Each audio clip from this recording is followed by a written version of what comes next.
Good morning students.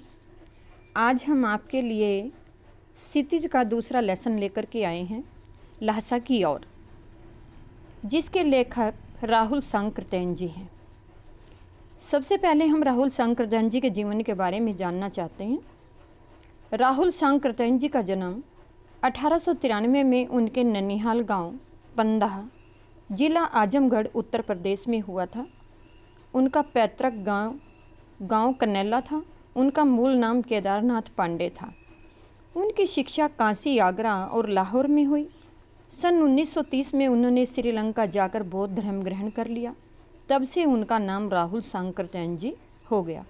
Rahul ji पाली, प्राकृत, अपभ्रंश, तिब्बती, चीनी, जापानी, रूसी सहित अनेक भाषाओं के जानकार थे, इसीलिए उन्हें महापंडित कहा जाता था। सन 1963 में उनका देहांत हो गया। राहुल सांकृत्यायन जी ने उपन्यास, कहानी, आत्मकथा, यात्रा वर्त, जीवन, आलोचना, शोध आदि अनेक विधाओं पर साहित्य सर्जन किया। इतना ही नहीं, उन्होंने अपने ग्रंथों का हिंदी में अनुवाद भी किया। इनकी राहुल जो थे, यात्रावंत लेखन में राहुल जी का स्थान अन्यतम है। उन्होंने घुमक्कड़ी शास्त्र रचना की और उससे होने वाले लाभों का विस्तार से वर्णन करते हुए मंजिल के स्थान पर यात्रा को ही घुमक्कड़ का उद्देश्य बताया। घुमक्कड़ी से मनोरंजन, ज्ञानवर्धन एवं अज्ञात स्थलों की जानकारी लेते हुए भाषा और संस्कृति का भी आदान प्रदान हुआ। यहाँ पर लेसन है आपका लहसा की ओर। मैं लहसा की ओर जो कहानी है यहाँ पर उसके बारे में पढ़ाती हूँ। वह नेपाल से तिब्बत जाने का रास्ता जो था वह मुख्य था फली-कलिडपोड। फली-कलिडपोड का मतलब उस रास्ते का नाम है जहाँ से नेपाल जाते थे। तो नेपाल ही नहीं, हिंदुस्तान की भी चीज़ें इसी रास्ते से जाया करती थी। यह व्यापारिक ही नहीं, सैनिक रास्ता भी था। इसलिए जगह जगह फौजी चौकियाँ और किले बने हुए थे, जिनमें कभी चीनी पलटन मीनिंग सेना रहा करती थी। आजकल बहुत से फौजी मकान गिर चुके हैं।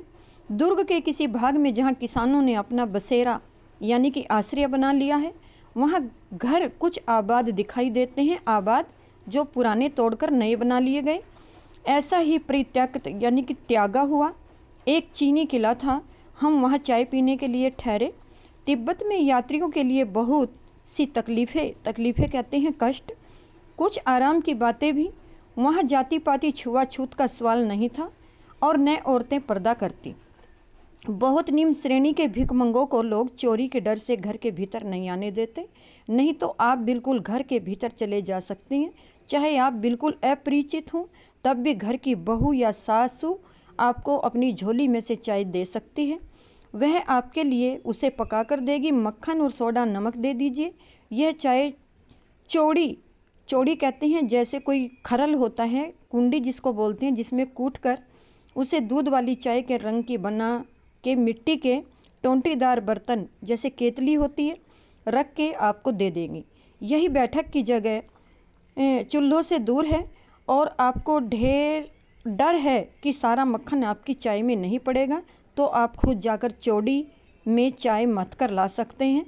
चाय का रंग तैयार हो जाने पर या फिर मक्खन डालने की ज़रूरत नहीं है।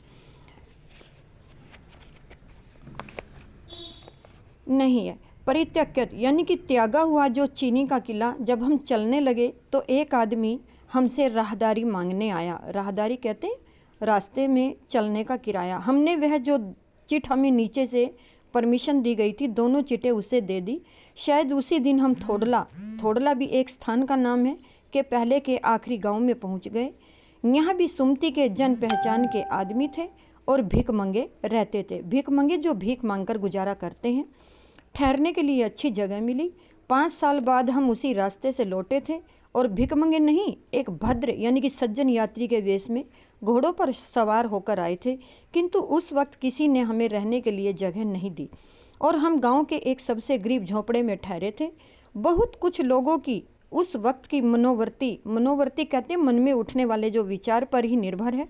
खासकर शाम के वक्त छड़ कहते हैं मदिरा पीकर बहुत कम लोग होशो हवास में रहते हैं, वरना वो अपनी होश नशे में खो देते हैं। अब हमें सबसे निकट डांडा थोड़ला पार करना था। ये भी एक वहाँ स्थान का नाम है। डांडे तिब्बत में सबसे खतरे की जगह है। 16-17 हज़ार फीट की ऊंचाई होने के कारण उसके दोनों तरफ मीलों तक कोई गांव गिराव नहीं होते। नदियों के मोड़ और पहाड़ों के कोनों के कारण बहुत दूर तक आदमी को देखा नहीं जा सकता था, क्योंकि वहाँ पर जंगल घने थे। डाकुओं के लिए यही सबसे अच्छी जगह थी। तिब्बत में गांव में आकर खून हो जाए तब तो खूनी को सज़ा मिल सकती है, लेकिन इन निर्जन सुनसान स्थानों में मरे हुए आदमियों के लिए कोई परवाह नहीं करता। सरकार खुफिया विभाग, जो सरकारी एजेंसी होती है, और पुलिस का उतना खर्च नहीं करती। वहाँ गवाह भी तो कोई नहीं होता। डकैत पहले आदमी को मार डालते हैं, उसके बाद देखते हैं कि कुछ पैसा है या नहीं। हथियार का कानून न रहने के कारण यहाँ लाठी की तरह लोग पिस्तौल बंदूक लेकर घूमते हैं। डाकू यदि जान से न मारे तो खुद उसे अपने प्राणों का खतरा होता है।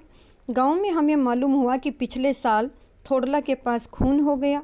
शायद खून की हम उतनी परवाह नहीं करते, क्योंकि हम भिख मंगे थे, और जहाँ कहीं वैसी सूरत देखते टोपी उतारकर जीभ निकालकर कूची कूची यानी दया दया की भीख मांगकर एक पैसा मांगते। लेकिन पहाड़ की ऊंची चढ़ाई थी, पीठ पर सामान लाद कर कैसे चलते।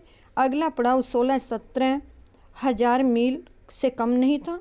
मैंने सुमति से कहा कि यहाँ से लड़कोर तक के लिए 2 घोड़े कर लो, सामान भी रख लेंगे और वहाँ से चल पड़ेंगे। दूसरे दिन हम दोनों घोड़ों पर सवार होकर बहुत दूर चले। डांडे पहले ही जगह चाय पी और दोपहर के वक्त डांडे के ऊपर जा पहुँचे। हम समुद्र तल से 17-18 हज़ार फीट ऊंचे खड़े थे। हमारी दक्षिण तरफ पूर्व से पश्चिम की ओर हिमालय के हजारों श्वेत यानी सफ़ेद शिखर पहाड़ दिखाई चले गए। भीटे की ओर दिखने लगे। भीटे भी एक जगह का नाम है। पहाड़ बिल्कुल नंगे थे, यानी कि कोई वनस्पति नहीं थी वहाँ। न वहाँ बर्फ़ की सफ़ेदी थी, न किसी तरह की हरियाली। उत्तर की तरफ बहुत कम चोटी दिखाई पड़ती थी। सर्वस्थान पर डांडे के देवता का स्थान था, जो पत्थरों के ढेर, जानवरों के सींगों, रंग बिरंगे कपड़े की झंडियों से सजाया गया था। अब हमें बराबर उतराई पर चलना था। चढ़ाई तो कुछ दूर थोड़ी मुश्किल थी, लेकिन उतराई बिल्कुल नहीं। शायद 2-1 और सवार साथी हमारे साथ चल रहे थे। मेरा घोड़ा कुछ धीमे चलने लगा, क्योंकि वह घोड़ा थक चुका था। मैंने समझा कि चढ़ाई की थकावट के कारण ऐसा कर रहा है। उसे मारना नहीं चाहता था। धीरे धीरे वह बहुत पिछड़ गया और मैं दोन विकत्सो, ये भी एक जगह है, की तरह अपने घोड़े पर घूमता हुआ चला गया। जैसे कोई रास्ता भटक जाता है, जान नहीं पड़ता घोड़ा आगे जा रहा है या पीछे। जब मैं जोर देने लगता तो वह और भी सुस्त पड़ जाता। एक जगह 2 रास्ते फूट रहे थे। मैं बाएं का रास्ता ले मील 1.5 मील चला गया। आगे एक घर में पूछने से पता लगा कि लड़कोर का रास्ता दाहिने वाला था। फिर लौटकर उसी को पकड़ा। 4-5 बजे के करीब मैं गांव से मील भर था तो सुमति इंतजार करते हुए मिले। मंगोलों का मुंह वैसे ही पहले लाल होता है, मंगोल एक जाति होती है, और अब तो वह पूरे गुस्से में थे। उन्होंने कहा, मैंने 2 टोकरी कंडे कहते हैं उपले, जो गोबर से उपले बनते हैं, फूंक डाले। 3-3 बार चाय गर्म किया। मैंने बहुत नरमी से जवाब दिया, लेकिन मेरा कसूर नहीं है मित्र, देख नहीं रहे हो कैसा घोड़ा मिला मुझे। मैं तो रात तक पहुंचने की उम्मीद रखता था। खैर, सुमति को जितनी जल्दी गुस्सा आता था उतनी जल्दी वह ठंडा भी हो जाता था। लड़कोर में वह एक अच्छी जगह पर ठहरे थे। यहाँ भी उनके अच्छे यजमान थे। पहले चाय सत्तू कहते हैं, एक विशेष प्रकार का पदार्थ होता है जो घोल करके खाया जाता है। रात को गर्मा गर्म थुक्पा पिया। थुक्पा भी एक गर्म पदार्थ है जो ठंडी के मौसम में पहाड़ी लोग पीते हैं। अब हम तिडरी के विशाल मैदान में थे तो पहाड़ों में से घिरा टापू सा मात्र मालूम होता था, जिसमें दूर एक छोटी सी पहाड़ी मैदान के भीतर दिखाई पड़ती है। उसी पहाड़ी का नाम है तिडरी समाधिगिरी। आसपास के गांव में भी सुमति के कुछ यजमान थे। कपड़े की पतली पतली चीरी, यानी कि कपड़े की जो पतली पतली बत्तियां होती हैं, के गंडे होते हैं जो बाजू हाथ में बांध के ख़त्म नहीं हो सकते, क्योंकि बोध गया के लाए कपड़े ख़त्म हो जाने पर किसी कपड़े से बोध गया का गंडा बना लेते थे। वह अपने यजमानों के पास, यजमान यानी कि जो पूजा पाठ करवाते हैं, जाना चाहते थे। मैंने सोचा यह तो हफ्ता भर उधर ही लगा देंगे। मैंने उनसे कहा जिस गांव में ठहरना हो उसमें भले ही गंडे बांट दो, मगर आसपास के गांवों में मत जाओ। उसके लिए मैं तुम्हें लहसा पहुंचकर रुपए दे दूंगा। सुमति ने स्वीकार किया। दूसरे दिन हमने भरिया यानी कि भार ढोने वाले की कोशिश की, लेकिन कोई न मिला। सवेरे ही चल दिए होते तो अच्छा था, लेकिन 10-11 बजे की तेज़ धूप से चलना पड़ रहा था। तिब्बत की धूप भी बहुत कड़ी मालूम होती है। यद्यपि थोड़े से भी मोटे कपड़े से सिर को ढक ले तो गर्मी ख़त्म हो जाती है। आप 2 बजे सूर्य की ओर मुँह करके चल रहे हैं। ललाट कहते हैं मस्तिष्क धूप में जल रहा है और पीछे का कंधा बर्फ़ हो रहा है। फिर हमने पीठ पर अपनी अपनी चीज़ें लादी, डंडा हाथ में लिया और चल पड़े। यद्यपि सुमित के परिचित तिडरी में भी थे, लेकिन वहाँ एक और यजमान से मिलना चाहते थे, इसलिए आदमी मिलने का बहाना कर शेखर विहार एक जगह का नाम है की ओर चलने के लिए कहा। तिब्बत की ज़मीन बहुत छोटे बड़े जागीरदारों में बटी है, जो छोटी छोटी ज़मीनों पर खेती करते हैं।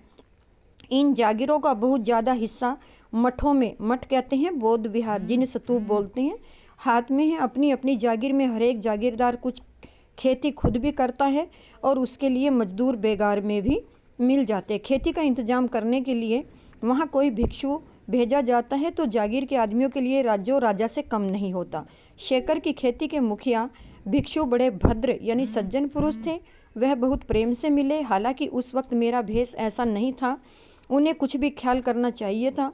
यहाँ एक अच्छा मंदिर था जिसमें कंजूर यानी कि बुद्ध प्रवचनों की हस्तलिखित 103 पोथियाँ रखी हुई थी। मेरा आसन भी वहाँ लगा। वह बड़े मोटे कागज़ पर अच्छे अक्षरों में लिखी हुई एक एक पोथी 15-15 शेर से कम नहीं रही होगी। सुमति ने फिर आसपास अपने यजमानों के पास जाने के बारे में पूछा। मैं अब पुस्तकों के भीतर था, इसलिए मैंने उन्हें जाने के लिए कह दिया। दूसरे दिन वह चले गए। मैंने समझा 2-3 दिन लगेंगे, लेकिन वह उसी दिन दोपहर बाद चले। तिडरी गांव वहाँ से बहुत दूर नहीं था।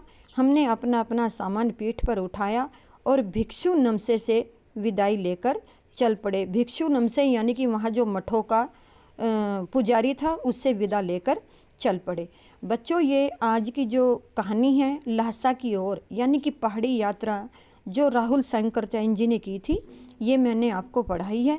आप इस कहानी को पूरी को पढ़िए, इसका सार पढ़िए, इसके वर्ड मीनिंग याद कीजिए, और कल की दूसरी वीडियो में मैं आपको इसके प्रश्न उत्तर करवाऊंगी।